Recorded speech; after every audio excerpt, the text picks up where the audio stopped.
2026년 8월 14일 미투인베스트 로빈입니다.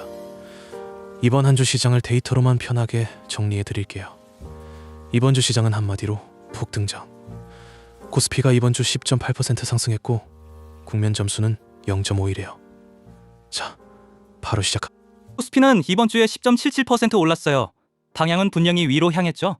이건 좀 괜찮은 흐름이에요. 외국인도 2주에 사는 편으로 돌아섰어요. 좀 전까지는 팔았던 거 기억하세요? 그런데 이제는 조금은 반등의 기미를 보이고 있죠. 포트폴리오도 이 힘든 시장에서 주간 0.03%로 버텼어요. 현금은 8.6억 원을 지키고 있어요. 다음 기회를 기다리는 중이죠. 이 세 가지가 이번 주 시장의 큰 줄거리예요. 이제 하나씩 자세히 풀어보겠습니다. 한 주 만에 코스피 지수가 6,300에서 6,978로 올라갔어. 10.70% 상승했단 말이야. 월요일부터 금요일까지 사일은 오르고 영일은 느렸죠. 하루하루 등락보다는 2주 전체 흐름을 보면 더 분명해요. 바닥에서 반등을 시도하는 힘이 붙었다는 신호로 보일 수도 있어요. 그런데도 지수가 이렇게 움직일 때 개별 종목은 그보다 더 크게 흔들리곤 해요. 그래서 먼저 지수 흐름을 잡고 가는 게 중요하죠. 이번 주 시장 어떻게 보고 있나요? 타점 차트에서 보면 회색 선이 코스피 추세를 그려냈고 초록으로 칠해진 구간이 바닥턴 신호예요. 코스피가 크게 빠진 뒤 방향을 위로 트는 바닥 상승 초입이죠. 빨간 세모는 우리가 실제로 진입한 날, 파란 세모는 청산한 날이에요. 진입 청산 규칙도 최근에 조금 손봤어요. 바닥에서 잡은 종목은 반등을 타는 동안 강제로 안 뺏기게 고쳤고 정상 국면에선 좋은 종목을 하루에 한 개씩 찔끔이 아니라 그날 바로 자리를 채우게 했어요. 진입 추론이 고른 종목을 다른 점수 모델이 멋대로 팔던 엇박자도 청산 규칙을 하나로 맞춰 없앴죠. 주초는 약세였다가 주마감엔 뉴트럴로 국면이 바뀌었어요. 다만 점수는 0.28에서 0.51로 올라왔어요. 바닥에서 아주 조금씩 온기가 도는 신호이긴 한데 아직 방향을 확신할 단계는 절대 아니에요. 그리고 이번 주 핵심은 우리가 제일 중요하게 보는 시장 도함수가 켜졌어요. 코스피가 최근 열흘 6%나 빠졌다가 이틀 연속 위로 반등했거든요. 시장이 크게 빠진 뒤 방향을 트는 바닥 상승 초입이죠. 실측으로 이후 20일 평균 플러스 5.2%에 승률 80%였던 약세장에서 우리가 문을 여는 바로 그 신호예요. 이런 변곡점을 놓치면 반등을 통째로 놓치니까 이번 주 제일 중요한 대목이에요. 국면 점수를 조금 더 설명해 줄게요. 강한 약세부터 강한 강세까지 6단계로 나뉘어 있어요. 점수가 낮을수록 시장이 위험하다는 뜻이고 높을수록 공격해도 되는 구간이라는 뜻이에요. 이 점수 하나가 왜 그렇게 중요한지 말해보겠습니다요. 이게 저희 모든 판단의 스위치거든요. 국면이 약세로 켜져 있으면 신규 매수는 확 줄이고 손절 기준은 더 깐깐하게 잠가야 해요. 현금 비중은 높게 유지하는 게 좋아요. 반대로 강세로 바뀌면 그때부터 공격적으로 종목을 담기 시작하는 거죠. 저희 원칙은 단순해요. 국면이 약세일 땐 아무리 좋아 보이는 종목이 있어도 크게 베팅하지 않아요. 시장 전체가 무너지는 구간에선 좋은 종목도 같이 쓸려 내려가니까요. 파도가 빠지는데 혼자 헤엄쳐 올라오는 배는 없어요. 오늘 수급 흐름 좀 보세요. 외국인은 5일간 6조 5천억 원, 기관은 7,700억 원, 개인은 7조 1천억 원 어치를 순매수했어요. 순매수가 플러스면 사들인 거고 마이너스면 판 거죠. 2주는 외국인이 사는 쪽으로 돌아섰어요. 큰 손들의 심리가 조금씩 바뀌는 초기 신호일 수 있어요. 수급은 하루로 보면 노이즈가 많지만 한 줄을 묶어서 보면 큰 손들이 어느 방향으로 걷고 있는지가 보여요. 왜 외국인 수급을 중요하게 보냐면 이 사람들이 저희 시장에서 제일 덩치가 큰 돈이거든요. 외국인이 사면 지수가 밀려 올라가고 팔면 아무리 개인이 받아도 위로 잘 안 가요. 물량의 무게 자체가 다르니까요. 그리고 하나 더, 외국인이 파는 국면에서 개인이 그걸 다 받아내는 그림이 오래 이어지면 보통은 개인이 지쳐서 마지막에 항복하는 경우가 많아요. 그 항복 지점이 진짜 바닥인 경우가 역사적으로 잦았죠. 그래서 우리는 수급의 방향뿐 아니라 그 힘이 언제 꺾이는지도 같이 봐요. 우리는 매일 이 수급의 방향을 매수 판단의 배경으로 깔아두고 봐요. 외국인이 계속 팔면 아무리 좋은 종목도 위로 밀어 올릴 힘이 부족하거든요. 여기서 잠깐 눈을 밖으로 돌려보겠습니다. 저희 시장만 따로 노는 게 아니거든요. 결국 미국을 따라가. 이번 주 마감 기준으로 나스닥은 26,729, S&P 500은 7,786 수준이에요. 미국까지 흔들리면 저희 시장은 더 버티기 힘들어져. 왜 미국을 봐야 하냐면 외국인 투자자들은 미국 금리하고 미국 증시를 기준으로 신흥국에서 돈을 넣고 뺄지를 정하거든요. 그래서 저희 코스피의 방향을 예측하려면 저희 앞만 들여다봐선 안 되고 미국이라는 큰 물결을 같이 봐야 해요. 이번 주 저희 시장 약세도 우리만의 문제라기보다 글로벌 위험 회피 분위기가 같이 작용한 거예요. 화면의 나스닥, S&P 지수를 봐. 미국이 흔들리면 외국인 돈이 저희 시장에서 빠져나가거든요.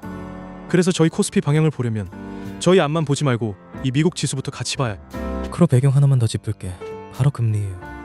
금리는 돈의 값이거든요. 금리가 높으면 사람들은 위험한 주식보다 안전한 예금이나 채권으로 돈을 옮겨. 반대로 금리가 내려가면 그 돈이 다시 주식으로 흘러들어오죠. 이번 주 마감 기준 미국 10년물 금리는 4.70% 수준이에요. 이 금리가 높게 유지되는 한 위험 자산인 저희 같은 신흥국 주식엔 바람이 세게 불어. 환율도 마찬가지예요.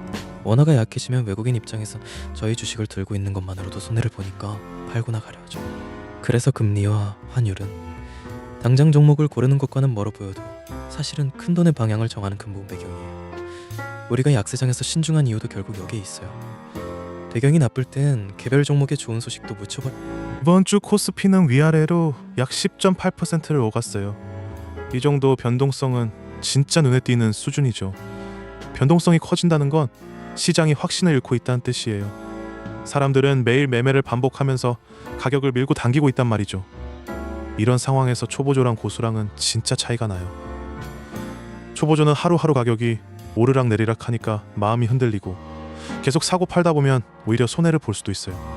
고수는 반대로 이런 변동성을 오히려 기회로 삼아요. 엔코가 퍼지면서 좋은 종목이 싸게 나올 때를 기다리는 거죠. 그래서 변동성이 클수록 우리는 오히려 더 천천히, 더 신중하게 움직이는 게 좋아요. 시장이 흥분할수록 우리는 오히려 더 차분해져야 하죠. 변동성 얘기가 나온 김에 약세장에서 사람들이 제일 많이 하는 실수를 짚고 가겠습니다. 이거 진짜 중요해요. 약세장은 그냥 쭉 빠지기만 하는 게 아니에요. 중간중간 하루씩 확 튀어오르는 날이 꼭 나와. 이걸 기술적 반등이라고 하는데 문제는 이 반등하는 날이 심리적으로 제일 위험하다는 거예요. 빠질 때 못 샀던 사람들이 이러다 나만 못하는 거 아닌가 싶어서 급하게 올라타거든요. 소외되는 게 무서운 거죠. 근데 약세장의 반등은 대부분 며칠 못 가고 다시 꺾여. 그럼 급하게 탔던 사람이 또 물리는 거예요. 이 패턴이 계속 반복돼요. 그래서 저희 규칙은 반대예요. 반등하는 날 흥분해서 사는 게 아니라 그 반등이 진짜인지 데이터로 확인될 때까지 기다려. 겁이 많은 게 약세장에선 실력이에요. 조급함은 계절을 갉아먹는 가장 빠른 길이거든요. 남들이 다 살 때 한 박자 참는 거, 그게 저희 방식. 이제 저희 성적표. 시작 자본금 대비 지금 총평가액은 10.36억 원이고 누적 수익률은 3.62%예요. 이번 한 주만 떼어보면 0.03%, 한 달로는 마이너스 1.86%, 석 달로는 마이너스 8.38%예요. 지금 들고 있는 종목은 1개, 현금은 8.65억 원 남아있어요. 약세장 흐름 속에서도 플러스를 지켰다는 건 나쁘지 않은 한 주였다는 뜻이에요. 여기서 저희 철학 하나 짚고 가겠습니다. 투자에서 제일 중요한 건 크게 버는 게 아니라 크게 잃지 않는 거예요. 왜냐면 수학이 그래. 50%를 잃으면 본전을 찾으려면 100%를 벌어야 하거든요. 손실은 회복이 훨씬 어려워. 그래서 약세장에선 화려하게 버는 계좌보다 덜 잃고 살아남는 계좌가 결국 이겨. 이번 주 저희 손실이 지수 하락의 몇 분의 1에 그쳤다면 그건 방어가 작동했다는 증거예요. 현금을 두둑이 들고 있다는 것도 중요해요. 시장이 진짜 돌 때 살 실탄이 있다는 거니까. 약세장에서 현금은 겁쟁이의 선택이 아니라 다음 기회를 살 수 있는 무기예요. 남들이 공포에 팔 때 현금 든 사람만 웃으면서 주울 수 있거든. 포트폴리오 안을 조금 더 들여다보겠습니다. 보유 종목별로 보면 SK 하이닉스는 마이너스 0.36% 상태예요. 종목별로 희비가 갈리는 건 당연한 거예요. 중요한 건 손실난 종목을 무작정 버티느냐 아니면 규칙대로 자르느냐죠. 사람들이 제일 많이 하는 실수가 이거예요. 오른 종목은 조금 벌고 얼른 팔아버리고 물린 종목은 본전 생각에 끝까지 붙들어. 그럼 계좌엔 손실난 종목만 수북이 쌓여. 딱 반대로 해야 하는데 말이죠. 우리는 감정으로 붙들지 않아. 손절 라인에 닿으면 미련 없이 정리하고 목표에 닿으면 욕심내지 않고 이익을 챙겨. 이 규칙을 기계처럼 지키는 게 약세장에서 계좌를 지키는 유일한 방법이거든요. 한두 종목 크게 물려서 계좌 전체가 휘청이는 일, 그걸 막는 게 리스크 관리의 핵심이에요. 손실을 작게 자르는 습관 하나가 결국 계좌의 수명을 결정. 이번 주에 실제로 뭘 사고 팔았는지 복기해 보겠습니다. 이번 주에는 SK 하이닉스, MNC 솔루션, 코데즈 컴바인, DS 단석, 캐트로닉스 이렇게 새로 담았어요. 판 종목은 MNC 솔루션, 코데즈 컴바인, DS 단석, 캐트로닉스. 규칙에 걸린 애들은 미련 없이 정리했어요. 우리는 매수든 매도든 감으로 하지 않아.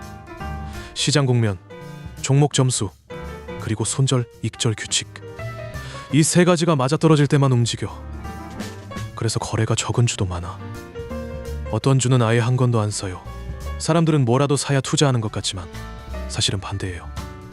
안 사는 것도 엄연한 결정이거든요. 약세장에서 가만히 현금을 들고 기다리는 건 게으른 게 아니라 가장 어려운 실력이에요. 손이 근질거려도 참는 거니까. 억지로 자리를 채우려고 아무거나 담는 것, 그게 계좌를 망치는 제일 흔한 길이에요. 우리는 확신이 설 때만 방아쇠를 당겨. 오늘 모델이 주목한 종목들 좀 보세요. 급등 가능성 점수가 높은 애들로 구성된 목록이에요. 근데 이건 제 지금 사라는 건 아니에요. 그냥 쟤들을 지켜보고 있다는 후보 명단일 뿐이죠. 시장이 떨어지고 있을 때는 이 목록에 올라와도 실제로 손을 대지 않는 경우가 많아요. 배가 가라앉은 상황에서 좋은 자리 잡아봐도 소용없으니까요. 시장이 방향을 잡고 받쳐줄 때 조건이 딱 맞는 애가 나오면 그때 비로소 담는 거예요. 이번 주를 한 줄로 요약하면 시장은 여전히 중립 국면이에요. 코스피는 한 주 동안 10.77% 움직였죠. 이런 상황에서는 화려한 베팅보다 현금을 지키면서 기회를 기다리는 게 더 중요해요.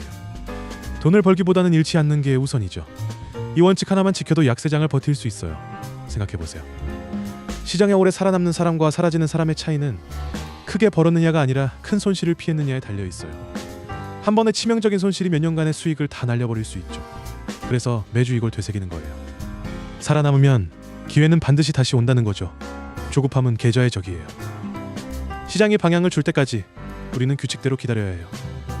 기다림도 엄연한 전략입니다. 이제는 좀 보수적으로 움직이는 게 좋아요. 시장 국면 점수가 0.51인데 이 수치가 계속 올라가느냐가 관건이죠. 이 지점에서 방향이 바뀌면 그게 첫 신호가 되는 거예요. 외국인 수급도 눈여겨봐야 해요.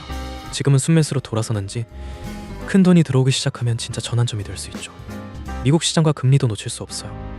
저희 시장은 결국 글로벌 매크로를 따라가거든요. 미국이 안정되고 금리가 진정되면 외국인 자금이 다시 들어올 가능성이 커지죠. 이 세 가지를 동시에 보는 이유는 하나만 좋아도 소용이 없기 때문이에요. 국면 점수가 올라도 수급이 따라주지 않으면 반등은 짧게 끝나죠. 세 가지가 함께 방향을 둘 때 그게 진짜 전환의 신호가 되는 거예요. 그때는 우리가 현금을 풀고 관심 목록에 있는 조건 맞는 종목을 하나씩 담기 시작할 거예요. 반대로 이 세 신호가 계속 안 좋으면 다음 주에도 지금처럼 현금을 지키고 기다려야 해요. 이 세 가지가 동시에 좋아질 때 우리도 방어에서 공격으로 무게를 옮길 수 있을 거예요. 그 전까지는 인내심을 갖고 서두르지 않는 게 실력. 오늘은 좀 가볍게 정리해 보겠습니다. 한 주가 급하게 지나갔지만 이렇게 한 발 물러서서 보면 시장이 꽤나 차분하게 보이는 거죠. 매일의 출렁임에 휘둘리지 않고 데이터가 말하는 큰 흐름만 보고 판단하는 게 중요하잖아요. 다음 주에도 또 시장이 뭐라고 말할지 내가 대신 잘 정리해서 가져올게요. 투자는 단거리 달리기가 아니라 마라톤이에요. 이번 주에만 웃고 올 필요 없어요. 매주 데이터를 쌓으면서 조금씩 나아가는 거죠. 이 영상이 도움이 됐다면 구독해주시고 다음 주에도 같이 시장을 봐주세요. 그게 나한테 제일 큰 힘이에요.